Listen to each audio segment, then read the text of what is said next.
Welcome. My name's Karen Lane, and I am a relatively new member to the church, but really happy to be in the pulpit today. I think Debbie Scurto has some announcements from the board to get us started.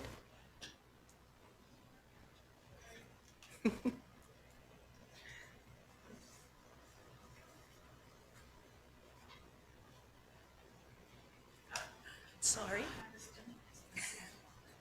Good morning. And a very warm welcome. So I think you're aware we have the heat back. So that's very exciting. We're thrilled. And thank you all for setting your clocks, making sure they were right, and being here today at this time. Thank you to the Zoom folks for joining us also. I have quite a few announcements today. Many things are going to be happening in March. So it's a very busy month for probably everybody, especially things like next week, the 17th. Oops, I forgot my props. I was so organized earlier, wasn't I?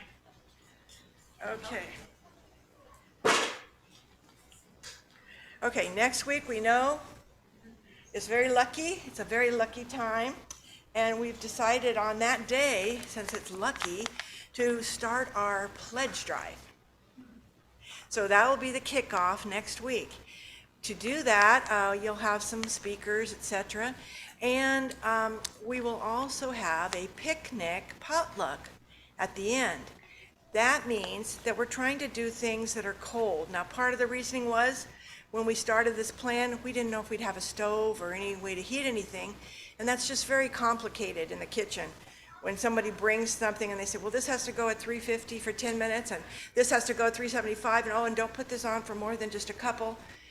We are not professional chefs or anything like that. We are volunteers that work in the kitchen and put in time and energy, and we have a lot of fun.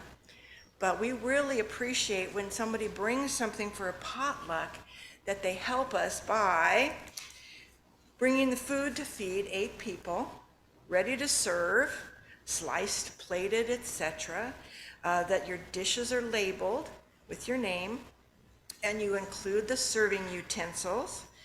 We're going to have little labels that say GF for gluten-free, for vegan, for veggie, and for spicy. You can just stick them right on your plate or right next to it. And also we want you to take your dish that you brought home with any leftovers, because there will be no other occasion for us to use that food and it will go to waste. Okay? That will help the people working in the kitchen, our hospitality crew, and it'll make everything smoother and easier for us, and it's going to be delicious. So this is the sign-up sheet that will be back on the green table, and you're very welcome to sign up for what you would like to bring. Get creative. And it will be out there today following service. Please sign up so we know that we're going to have enough food for everybody to come. Usually we get a big turnout for potluck days. Also, if you remember, years ago, we made what we called potluck bags. And we sold them, I think we sold them for like $5 to raise money for something.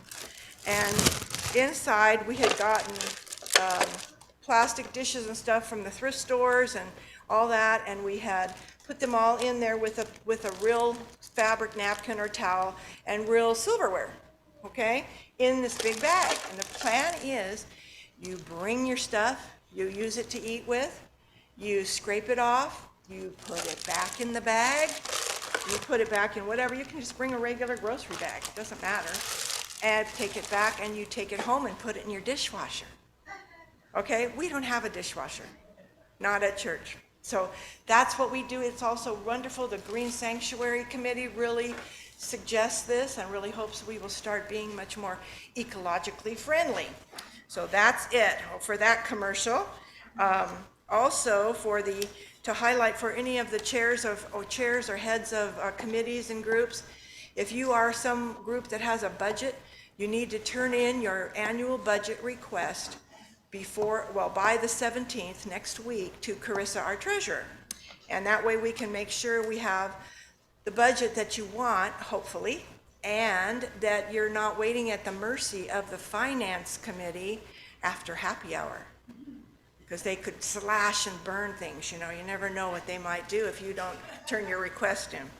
So, and then really think about your pledge.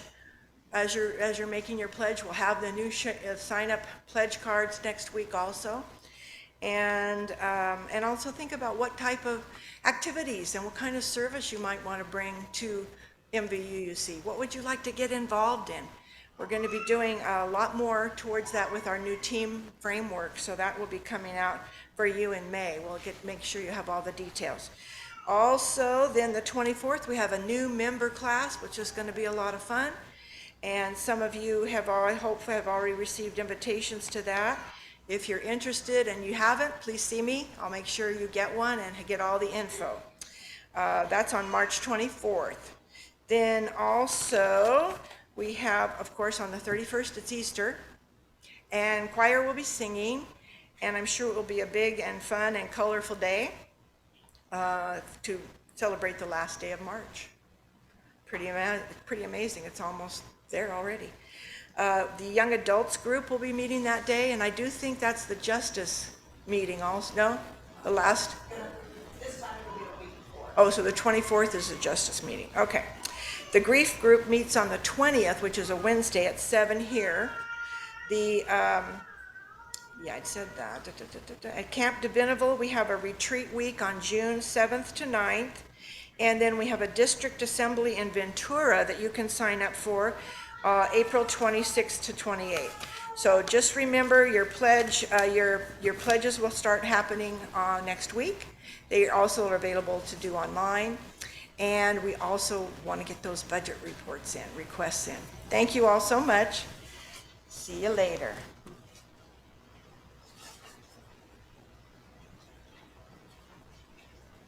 Thank you.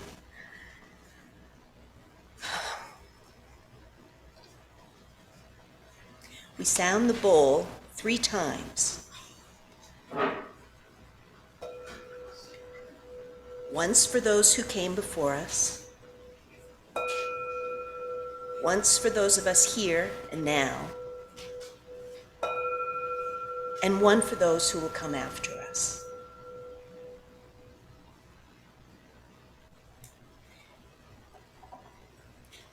And now, please join as you are willing and able in singing our opening hymn, number 361 in the gray hymnal, Enter, Rejoice, and Come In.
Today's chalice lighting was written by our own Jill Raiguel, who will be speaking later today. You have a special gift. Share it. You have a unique voice. Use it. You have a light all your own. Let it shine.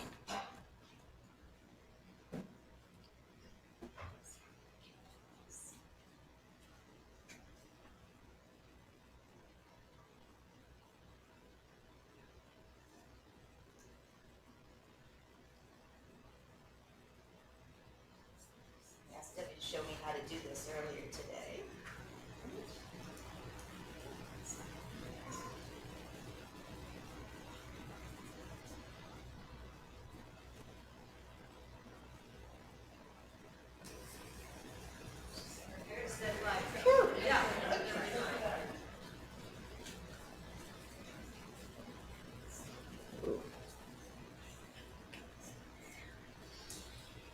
Let's read together the covenant of our congregation.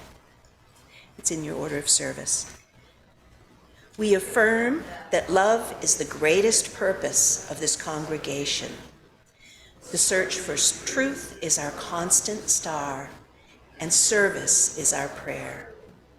We pledge our hearts, minds, and hands to challenge injustice with courage, to find hope in times of fear, and to live out our Unitarian Universalist values every day as beloved community. Thus do we covenant with each other and with all that is sacred in life.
So, there you come. We'll now have a wisdom tale for all ages.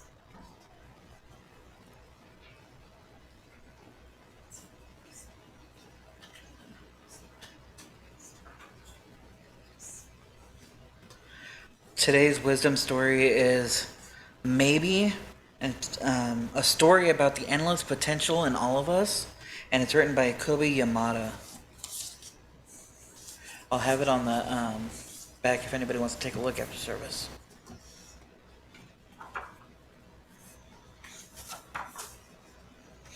Have you ever wondered why you are here? You are the only you there ever has been or ever will be. You have so much to offer. Maybe you will invent something that no one has ever seen before. Maybe you will build things that reach high into the sky. Your life is yours. Try as many things as you can try. See as much as you can see.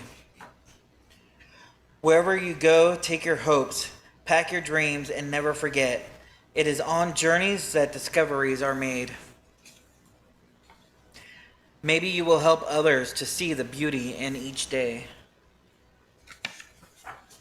Or maybe you will lift cheering crowds onto their feet. Do everything with love. Follow your heart and see where it leads you.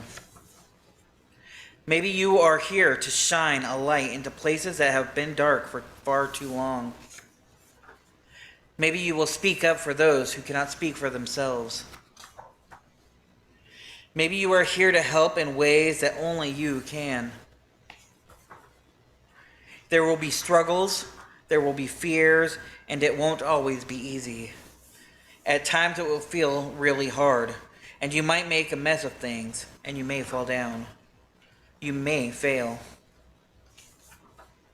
But you will always get back up, and you will rise a little stronger and a little taller, because really is more inside you than you know, and this world needs your gifts, your talents, your big ideas. And maybe you are just getting started. What if you are only scratching the surface of what you can do and who you can be? What if you have talents you haven't discovered yet? There is something powerful, even magical about you. You already have everything it takes to do big things. Maybe you have no idea just how good you really can be, and maybe you don't know how much you matter.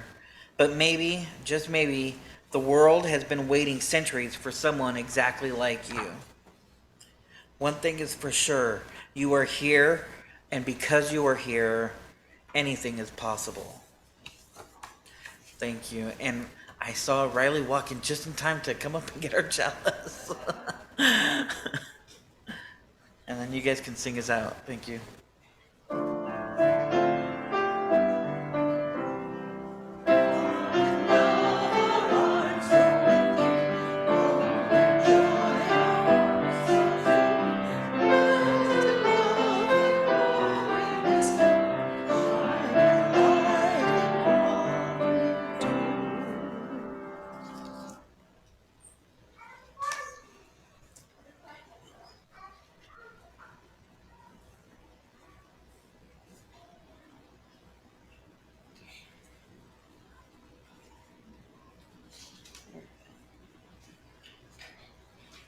This church is self-supporting. Our pledges and our donations pay a significant portion of its expenses. As Lily plays, I invite you to come forward with your offering, which will support this, our beloved church, and will be shared with the International Convocation of UU Women. One of the wonderful things about being in community with one another is that we set aside some time for folks to briefly share, if they're so moved, celebration-worthy and sorrowful moments of the past week of living. I'll read those that were written, except that today I haven't found any that were written, and placed in the basket before the service. We sit in silent meditation that I'll close with a short prayer.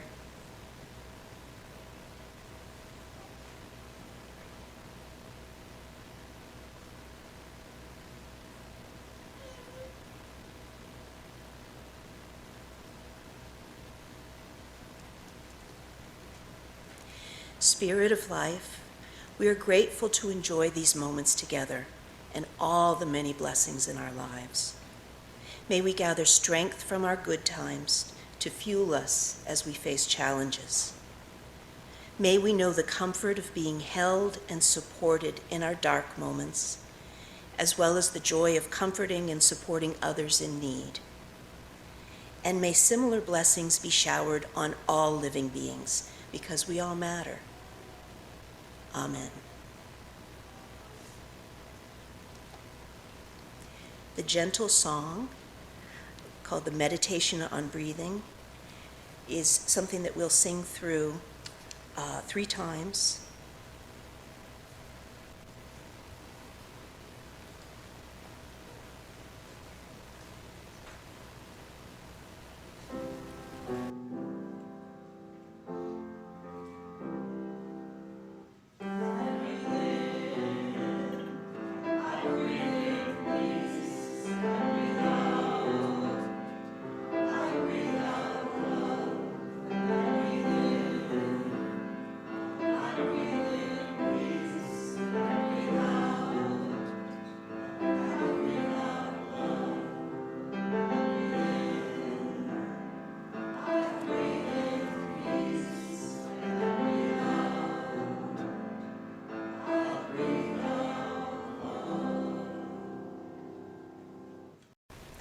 And our responsive reading today is in the Gray Hymnal, number 658, To Risk.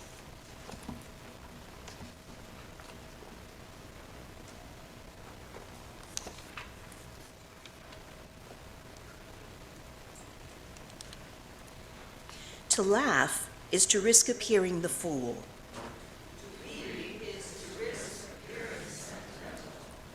To reach out for another is to risk exposing our true self.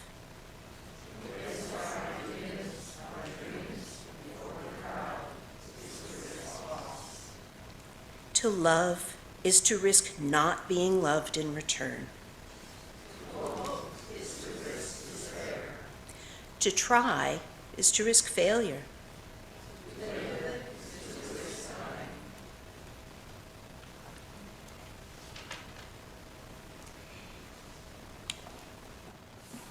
Today's speaker is our friend and choir member, Jill Raiguel, who will be reading from her book, You Are Not Your Problem. You're so much more.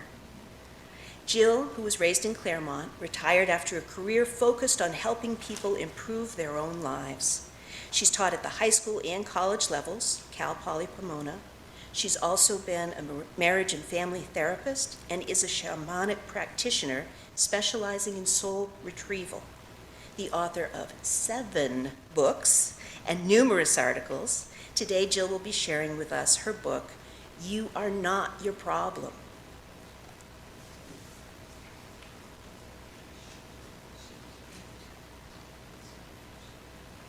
Good morning, everybody. Good morning. And we have heat. This book started out as a cartoon in New York where I was training therapists in how you hold your problem. It's not about what happened, it's how you hold it. And I drew the first little cartoon. When I came back to Claremont High School, I wrote the little story that I'm going to read you today, and it became the 8.5 by 11 that I Xeroxed to train my peer counselors. During the pandemic, when we were all shut in, I read some of it to my friends online, and they said, Julie, you have to publish this online. So this is the new form. As of a few years ago, You're Not Your Problem. So I was invited to talk to it, but really it's the cartoons. Chris Hoffman sketched them. We actually had coffee at Walter's in Claremont, and I said, I want a little oomph. And as you'll see, that's what really gives it the charm and personality. And a shout out to Jarius this morning because he actually scanned the cartoons so you can see them as we go along. So here we go. You're not your problem. And it's fiction. It's not true. I just made it up. Julie, my friend Anne called out my name in her happy lilting voice, and I was happy. My problems dropped away, and I was all right once again. When I heard that friendly, accepting voice, somehow I stepped out from under my problems, and suddenly I was bigger than my last argument with Tom. But what did Anne have? What was that magical voice that made me feel so good? So one day I asked, why do I always feel better when I talk to you? Anne smiled. I knew she knew something I didn't know. Her eyes twinkled. I could tell you I had some special magic, but I don't. But you do have magic, I exclaimed. No, you do. Me? Yes, you. Anne was so sure of herself, I couldn't understand what on earth she was talking about. I called Anne every time I needed a boost. How many of you have a friend like that where you just feel good because you hear their voice? My friend Debbie is like that. She's sitting right there. I always felt boosted after I talked to her, but I never thought why. I just knew I did. Today was the first time I asked, how come? Anne, you make me feel so good, I said. No, I don't. She threw the words back at me. You make yourself feel good or bad. Well, let's back up a minute. I don't know anything special to make you feel good. I just know who you are. You're a person bigger than the problem you might be facing. And when you call me, you might feel like you're smaller than your problem. You're overwhelmed. I simply remind you that you are a big person and you are able and capable. Now, Anne continued, if I were interested in keeping you small and dependent on me, I think you needed to keep talking to me to unravel yourself from your problems. You don't. You can do it yourself, like a self-cleaning oven. This I was curious about. I revered my friend Anne as if she had some potion she used for chasing the blues away. She was up all the time, and people loved to be around her. When she did have a problem, she faced it and solved it. Please teach me, I begged. I'll teach you to help yourself. But you'll have to give up something. You'll have to give up feeling sorry for yourself, getting all that sympathy. I hated to admit it, but she was right. I guess it's true. Good. You're willing to look at yourself. But first remember, you're not your problem. At times you may feel like you're drowning, but you have the power to shift how you hold the situation. See, I call it a situation or a challenge, not a problem. Remember when my car exploded on the Golden Gate Bridge? Pretty horrible, right? This is where the Porsche comes in, I thought. I thumbed a ride to the gas station, I got a tow. Then I went out and bought a used Porsche with the insurance money. I was inconvenienced, but I saw the opportunity in the predicament immediately. I've trained myself to be. I found myself arguing, but I'm not you. I couldn't do that. You come from a family of positive thinkers. I'm just not that optimistic. And didn't give up. I disagree. You have all that stuff to learn this. I'm not talking about a skill or a trait. I'm talking about ability to shift how you see a situation. Take when Tom broke up with you. Yes, it took me a year to recover. She began, because he wounded you, right? But he did, he just stopped calling. Maybe, Anne said gently. I mean, he did stop calling.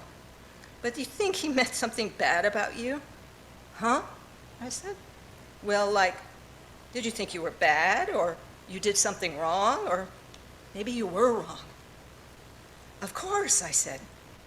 And you felt you weren't good enough? Of course. Well, I have another point of view. Instead of thinking you were crushed, maybe he just stopped calling because he got scared. You're fine. In fact, I think you're a 10. Amazed, I said, you mean you always saw me as a 10, even when I was crying my eyes out? Always. In fact, you're pretty paralyzed when you feel crushed. When you can separate from your problem, you feel powerful again. I see. I didn't really exactly know what to do with this news. Anne seemed to read my mind. Just sit with this. You'll probably see a situation very soon where you have a chance to practice. She hung up, and I was so in deep in thought I didn't even thank her. The next day I was walking to work as usual. It was raining.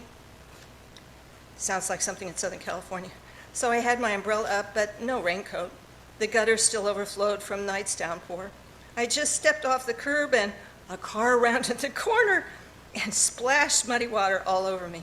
I was soaked. My new dress was ruined. The car pulled over. A well-dressed man burst out of the door and said, I'm so sorry, I'm so sorry. You were right there, and your dress. Without hesitating, I said, I'd like you to have my dress cleaned. This man I didn't even know reached in his wallet, pulled out a card. Then he wrote a note and handed me, come into one of my dry cleaners and we'll have your dress cleaned, no charge. He got back in his dark, expensive car and drove off. I was soaked, but I was elated. I sprinted the last 10 blocks to work, stopped at the ladies' room to wash off my legs and shoes. As I walked into the corridor, my boss said, what happened to you? A splash attack from a Lincoln Continental. We both laughed. But the good news is that he offered to clean it. Great, take your break early, go downstairs to A1 Cleaners. Cleaners around the corner. I quickly changed into my gym clothes and was out the building in a flash. I left my muddy rags at the cleaners and was working at my desk at 9:45, and I was beaming. Betsy, who sat across from me, glared at me. Well, you're looking very cocky. You wouldn't believe my warning. And I told her the freeze-dried version. And I'm taking us both to lunch. You're on. About 30 minutes later, Betsy blurted out, you're not upset. She was telling me and asking me at the same time. No, I feel great. What happened? Stuff like this usually strings you out for days. At least you'd be crying. Only then did I notice that something was missing, or maybe something was new. I wasn't sure. Betsy continued to prod. What happened to you? I mean, yeah, okay, the jerk who splashed you, but I mean, what happened to you on the inside? Changes on the inside, those were harder to explain, but I had to try. Betsy and I had been friends for a long time. I guess it began when I was talking to Anne. Yeah, that gal who's disgustingly happy. She glowered. Betsy was going to be a tough customer. She could be very negative, but I plowed ahead. Yeah, but I found out why. Or better, what she does, not to make herself happy, but to get out from under her problems, so she can solve them and go on. Okay, I'm interested, Betsy said. Well, Anne told me about not being your problem.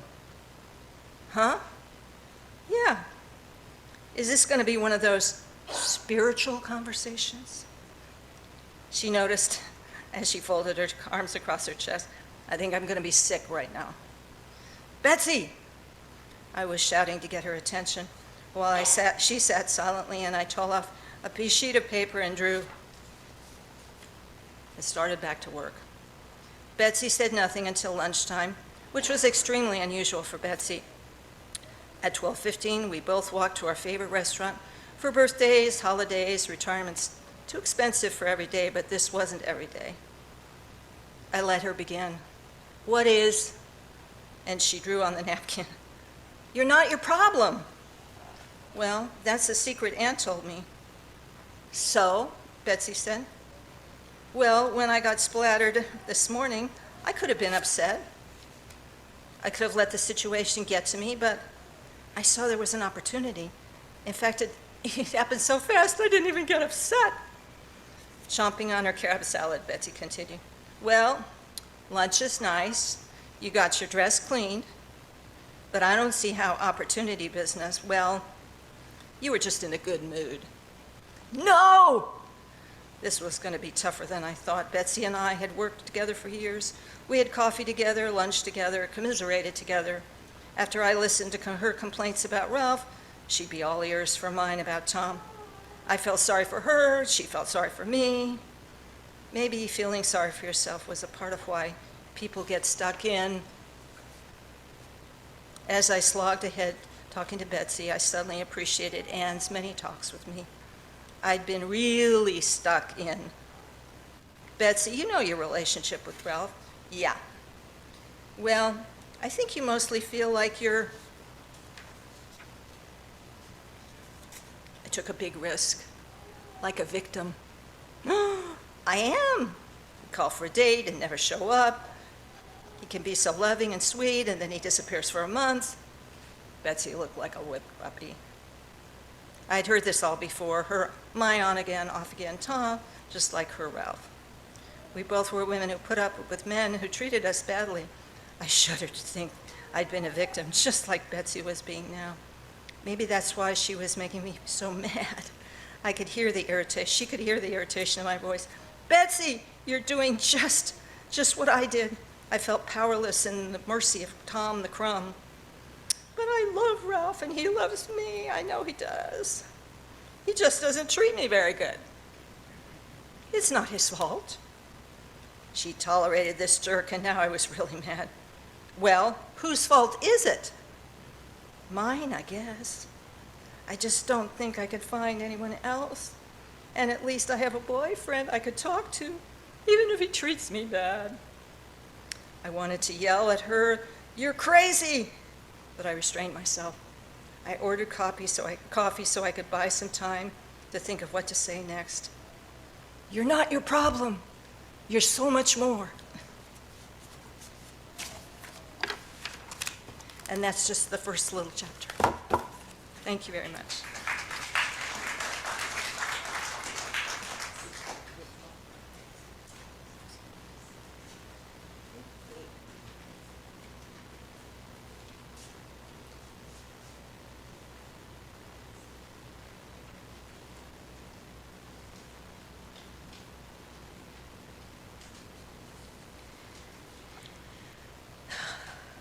Thanks, Jill. And Jill will be on the patio after the service to continue the conversation and answer any questions if anybody has some. And she has books to show if you'd like one. Our closing hymn will not be the one in the order of service. We couldn't get the sheet music for it. Instead, we'll sing the first verse of You Are My Sunshine. Please stand as you're willing and able.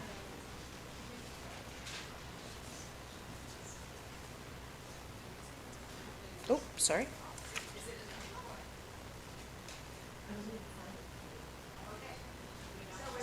We'll sing it a cappella.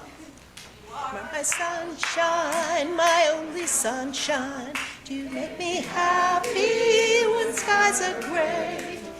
You'll never know, dear, how much I love you. Please don't take my sunshine away. And our final reading today is another responsive reading. It's number 657 in the Gray Hymnal. It Matters What We Believe. I'll start, and then if you would respond with the words in bold type. Some beliefs are like walled gardens. They encourage exclusiveness and the feeling of being especially privileged.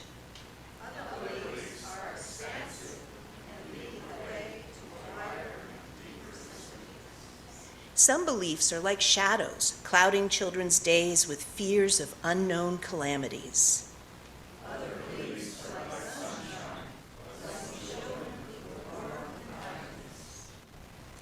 Some beliefs are divisive, separating the saved from the unsaved, friends from enemies.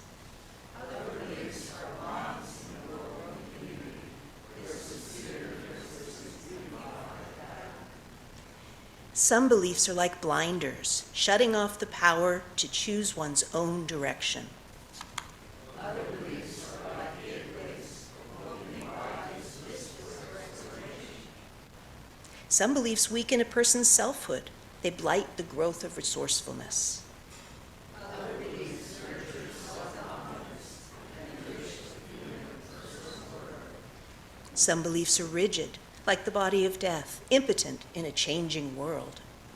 Other beliefs are vital, like the young sapling, ever growing with the upward thrust of life.